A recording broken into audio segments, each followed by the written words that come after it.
Well, Jackson, missing spring ball kind of put you behind the 8 ball, if you will. Can you talk about how difficult that was? I mean, it was for sure a challenge to miss spring ball, not being out there with my teammates and the coaches. That was probably the biggest down of the year for me, not being able to practice with my teammates. I was away from practice in the locker room doing treatment and everything, and not being out there really sucks. And it set me back a little bit, but I knew I had got myself in the headspace coming into fall camp that I needed to do a lot and needed to do a lot well to put myself in a position to play on the field. So I'm still building on that. So we saw you in the East Carolina game and you played well. What happened without going into detail? Did you have a lower body injury or something, or did you have to have surgery? No surgery, just lower body injury, just nicked up a little bit. Right. Had to, obviously coaches wanted to make sure that enough that they didn't want you participating in spring camp. Correct. But that was an opportunity for you really to take a step forward, and you missed it. Yeah, yes sir. But also, while I was out, I think I did a decent job of learning from, I guess, afar, on film, watching tape, everything. Obviously, Braxton and Blake helped a lot with that, and Coach Chronic. So, it sucked not playing, but I still grew a little bit. So talk about coming in, and I remember seeing you like the first day of, and you were sick early on. But, Robert Trey Jones gets a little bit of an advantage by going through spring ball, getting a lot of reps, and all of a sudden, technically he's number 3 coming out of spring camp, but you got to try to reclaim your spot. Can you talk about your mindset? My mindset wasn't really reclaiming a spot. I was just being the best version of myself. I think throughout, the adversity, and obviously nobody wants to miss the first 2 days of practice, so that hit me hard too. But like I said, it was more of just being the best quarterback I can be. I wasn't trying to claim a spot. Obviously nobody, third string quarterback's a hard job because you got to stay prepared like you're the starter, not knowing, if you're going to play or not. So, like I said, just chasing the best version of myself for sure. What are some of the things you wanted to work on? I mean, I'm sure that you sat down with Coach Jasper, Coach Chronic, and they said, look, Jackson, prior to next season, if you're going to take a step forward, you've got to get better at X, Y, and Z. What are some of those things? They just said I had to get better at managing the game. And I think I've become a better game manager. And obviously, I'm not perfect, but I'm a lot better than I was last year. It's a night and day difference, in my opinion. And that was probably one of the biggest things, just game management. And that goes hand in hand with just knowing what the defense is, how to get us in the best play possible. So obviously, in the small sample size that I saw, you look, your calling card was that you're a very gritty, tough runner.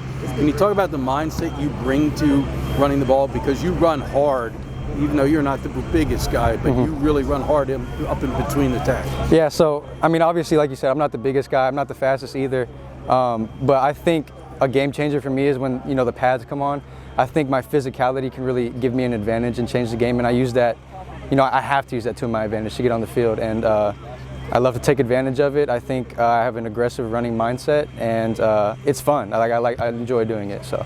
And when we talked to Coach Chronic yesterday, he said, praised your passing. He said you've been throwing the ball well here in camp. You feel good about where you are as a thrower? Yeah, yes, sir. I feel good. The ball's coming out smooth right now. I think we look very good all around. We got some real dudes that can fly on, in the receiver group and tight end group actually. And ball's coming out smooth, and I feel really good about where I'm at right now. So, talking to Coach Chronic, they have talked, but not a lot, about a Braxton Woodson package. I said to Coach Chronic, have you considered a Braxton Woodson package? And he said, yes. And then I said, will you elaborate? And he said, no. Right. But how excited are you about that prospect? I'm really excited. Any chance I get to go in there and play, help the team, I'm looking forward to it. We got a good plan going in this week. It's our first game, VMI. We're really excited. So, whenever I get in there, I get my chance. I'm gonna, just do what I do. So can you talk about playing so well out here in practice and the way that you really took a step forward toward the end of last season, to the point that the coaches are like, we got to get Braxton on the field. He's too good. We can't have him just standing over there with a clipboard sending in signals. Yeah, it's a great feeling, to finally get that little bit of confidence that you need, that extra edge, especially towards the end of the season last year with the ECU game and going into spring ball, having a pretty good spring ball. It's just building a lot of confidence. So, when the time comes and it's my time to shine, I'll be ready to go. So obviously Blake had a great year last year, and he's on all these watch lists. You were able to observe Blake last season as he had a great season, and kind of what have you learned from Blake? What has he been able to impart to you from the lessons he's learned on the field through, serious game experience. Blake's not only just, like, he's a really good physical athlete, but he's also very good mentally. Like, he understands, what plays to go, in what situations, when we need to run what plays, what the defense is doing. He's really good in the film room, things like that. So just trying to take that piece from him, learning how to become, like Coach Newberry talks about, a four-dimensional player, knowing your job, knowing everybody else's job around you. That's kind of what I'm trying to learn from him, yeah. So when we were talking to Coach Cronick, he said, you are a different type of quarterback than Blake. It's not cookie cutter. You're bigger. You're 6'3", 215. You run when you turn the corner. You got high-end straight line speed. Yes, sir. Can you talk about being Braxton Woodson? I mean, Blake has his style of play. You got your style of play. Right. I don't know. I mean, I just go out there and I just play. Whatever I can do to help the team, that's what I'm going to do. We have a lot of run plays, which is fun because I like to run the ball, but we also get to, drop back and throw it a little bit too. So either one, I'm fine. I'm ready to go. So I know I talked to you about this after that game, and I think afterward, but can you just talk about how it all came together against East Carolina?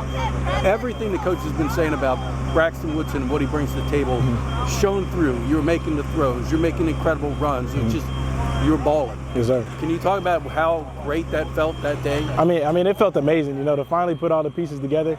I think they talk about just having that little bit of extra confidence in that second half, being able to calm down a little bit, understand what the game plan is, all that coming together at that same moment, in the ECU game. It was a good feeling, really good feeling. But I would imagine that from that day against ECU to now, you're a 100% better player. Yes, sir. I try to, come out here, get 1% better every day. And anything in particular you wanted to work on in the all season? I'm sure you sit down with Coach Jasper and Coach Cronick and they say, Braxton, in order for you to improve, you need to get better at these things. What were some of those things they suggested to you? I mean, not just on the football side of things, but just becoming a better leader. Yeah. Coming into next season, I'm looking to take a leadership role. So, just having to be a voice on the team, making sure everybody's doing the right thing, making sure everybody's learning the plays that they need to learn, watching film, things like that. So just trying to step up into that leadership role so, when my time comes, I'm ready to go. All right, thanks, Braxton. Yes, sir.